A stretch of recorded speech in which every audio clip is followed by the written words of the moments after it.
toujours avec beaucoup de plaisir qu'on retrouve notre conseillère d'orientation, Marie-Michèle Drouin, qui est avec nous. Alors, bienvenue à l'émission. Bonjour, Geneviève. On va se parler de stratégie, de planification stratégique personnelle cette semaine. Alors, je pense que j'en ai un petit peu à apprendre peut-être sur quand tu as de la misère à dire le titre. Qu'est-ce que ça mange en hiver? Écoute, est-ce que ça t'est déjà arrivé dans la vie de dire « Ah, faudrait que je fasse ça, hein? Faudrait que je fasse ça. Ah, me semble que j'aurais le goût de faire ça. Faudrait que je réfléchisse à ça et reporter tout le temps. » Ouais.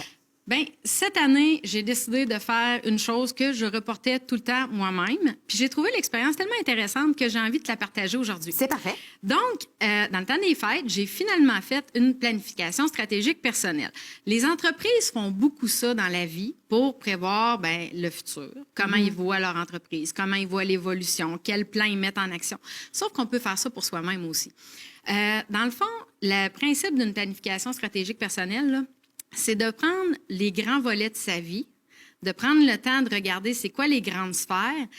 Il est où mon niveau de satisfaction? Sont où les choses que j'ai à travailler? Tu sais, les bonnes vieilles résolutions de début d'année, là, hein? Faut que j'arrête de fumer, faut que je perde 5 livres. Bon. Puis que là, finalement, quelques mois plus tard, il ne s'est rien passé. Bien, le but, c'est de faire en sorte que, justement, ces résolutions-là, tu les mettes en action. Tu sais, c'est quoi un organigramme? Oui. Bon, pour ceux qui ne savent pas c'est quoi un organigramme, si vous écoutez les nouvelles depuis le mois de mars, on en a vu, les tableaux. Les tableaux du ministère avec toutes les sous-personnes qui travaillent là-dedans, c'est ça un organigramme. Donc, ce serait l'objectif final ou le grand rêve ou le en haut? Je vais te donner un exemple. OK? Planification stratégique.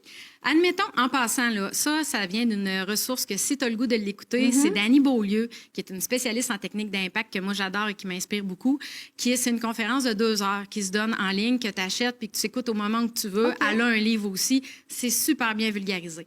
C'est super intéressant. Le principe, là, c'est qu'admettons que je prends ma vie là, et que je regarde les différentes sphères de ma vie. Bon, bien, moi, il y a le volet santé. Il y a le volet vie sentimentale, il y a le volet vie sociale, il y a le volet travail, santé financière, vie familiale. Tu vois le topo? C'est les grands secteurs. Le principe après, c'est de dire, ce secteur-là de ma vie, sur une échelle de 1 à 10, je lui mets combien? 10 étant, c'est numéro 1. Ça va bien. 0 moins 3, ça va pas. On va travailler un peu là-dessus, mettons. T'as tout compris. Puis là, après ça, c'est de diviser ça en sous-secteurs. Admettons que moi, je mets ma santé. Ma santé, pour moi, ça veut dire quoi? C'est juste de mettre des mots-clés. Et en passant, c'est pas de surcharger sa vie, de faire une planification stratégique. Le principe, c'est que ça vous sorte de la tête, puis que vous ayez un visuel pour vous remettre des mots-clés. Si moi, dans santé, c'est avoir un sommeil plus réparateur, prendre l'air, mieux m'alimenter, faire du sport. Là, c'est pas juste l'écrire. C'est de dire, avoir un sommeil réparateur, pour moi, c'est quoi? Si tu t'endors sur ton divan à minuit et tu te lèves à 4 heures, c'est pas comme ça que tu vas l'avoir. Puis là, il y a un autre principe qui dit, c'est les effets cumulés. Hein? C'est les plus petits pas possibles. Tu sais, le fait de faire toujours une petite mise en action fait en sorte qu'il y ait une évolution qui se passe. D'ailleurs, il y a un livre super intéressant qui s'appelle « L'effet cumulé », mais je ne me rappelle pas du nom de l'auteur, qui est très intéressant aussi par rapport à ça. C'est que les petites choses à court terme que l'on fait finissent par avoir un impact à long terme. Donc, d'évaluer chaque sphère de vie. Là, je suis sûre que tu es en train, dans ta tête, de te faire plein de secteurs présentement. Sûr. Je le fais en même temps que tu me le proposes. Là, ça fait ça. Là, après ça, c'est de les avoir établis. Puis, je vous dirais, là, faites-le au plomb. Faites-le sur un ordinateur. Oui, parce que ça peut ça changer, bouge. Oui. Moi, ma façon de le faire, là, je me suis pris un grand carton, je l'ai écrit au plomb, j'ai passé quelques journées là-dessus. Là. Puis ça, on ne fait pas ça quand on est épuisé, fatigué. On se trouve un moment pour le faire. L'important, c'est de faire en sorte aussi de le réévaluer peut-être dans un an. Puis on n'est pas obligé de faire ça le 1er janvier. Là, vous n'êtes pas obligé d'attendre à l'année prochaine. Il n'y a pas d'âge non plus pour ça. On peut faire ça à 7 ans. Ça se peut que les départements soient plus courts. Mettons. OK? Mais on peut le faire pas à 7 ans. les mêmes priorités, mettons. C'est ça, mais c'est des priorités d'enfants. Mais ce que je comprends là-dedans, c'est que j'aurais peut-être aimé ça le faire avant parce que je pense que ça va être porteur parce qu'en même temps, tu es obligé de revoir tes valeurs qui sont essentielles, de voir tes objectifs à long terme et non à court terme, puis d'identifier ta mission. Tu sais, si moi, ma mission, toi, ta mission, c'est de divertir, transmettre, tu vas faire en sorte que ça se mette en action, tu vas avoir des valeurs identifiées à ça. Là, si tu as un secteur à 9 sur 10, admettons que moi, je te dis que mon travail, je suis à 9,5 sur 10. Je ne passerai pas trop de temps là-dessus. Là. Ma vie sociale est à 2 sur 10. Là, il faut être réaliste. Ça ne pourra pas tomber à 9 sur 10. Oui, je peux dire, je vise un 9. Sauf qu'il faut être indulgent envers soi-même puis se dire, c'est quoi les efforts que je peux faire pour au moins arriver à 6? Mais là, il faut être conscient aussi que quand on met de l'énergie dans une sphère, puis qu'on décide d'en mettre ailleurs, il y a une place aussi où ça bouge. Fait que ça peut pas être à 9 sur 10 partout. Si tu as un membre de ta famille qui est malade puis que tu dois te mettre beaucoup de temps parce que ta valeur famille est importante et c'est un secteur, bien, ça se peut qu'une autre partie de ta vie écope. Fait que ça peut pas être à 9 sur 10 partout, mais c'est de s'équilibrer puis de garder un plan de match précis pour atteindre ses objectifs. J'aime ça parce qu'on est dans le concret. Quand tu dis aussi qu'il faut se projeter dans l'avenir, c'est qu'on vit un contexte qui est tellement particulier. On a les 2 pieds dedans. Puis là, au jour le jour, ça change. Oui. Dans les données, les informations qu'on nous donne, même au travail, la vie de famille. Tu sais, il y a beaucoup de changements. Donc, de se projeter dans, tu sais, dans Plus quelque long chose terme. de positif et tout ça, ça amène quand même un focus qui est ailleurs, même si ce qu'on vit est très important, évidemment. Là. Ben, oui. Mais ça amène un focus, c'est ça, sur l'avenir, ailleurs. Puis un focus, tu l'as dit, positif. Oui. Parce que si on s'organise pas soi-même, la vie nous organise. Ouais, ça en occupe, hein? Hein? Puis la vie, puis je trouvais que Danny Beaulieu l'expliquait bien, puis la vie nous organise. Puis si on reste passif, la vie nous tire vers le bas. Quand on se met en action, ben veut pas, il y a des mouvements qui se créent. Puis en créant du mouvement, ben il y a des situations qui changent. Parce qu'à répéter toujours les mêmes choses, ben il se passe jamais rien de Puis je différent. suis certaine qu'il y a plein de nos téléspectateurs qui se retrouvent là-dedans. Ben moi, ça fait 10 ans que j'ai la même résolution. OK. Donc, OK. tu n'as rien fait concrètement pour ça. Donc, là. c'est pas la bonne recette. Peut-être.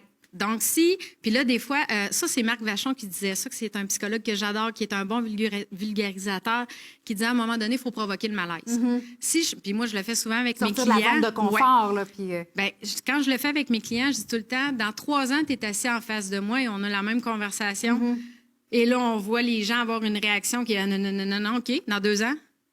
Dans 6 mois, OK, 6 mois, ça commence à être réaliste. Ouais. Là. Non, je peux pas être encore là-dedans dans 1 an. Là. Donc, provoquer le malaise dans l'année prochaine, voulez-vous être encore à la même place? C'est quoi votre deadline, votre fin, là, tu sais? Oui. Votre limite, là? Ben, en se mettant une limite, nécessairement, on se met en action. Ouais. Mais là, c'est pas surchargé, hein? C'est regarder juste un plan pour faire des petits mouvements.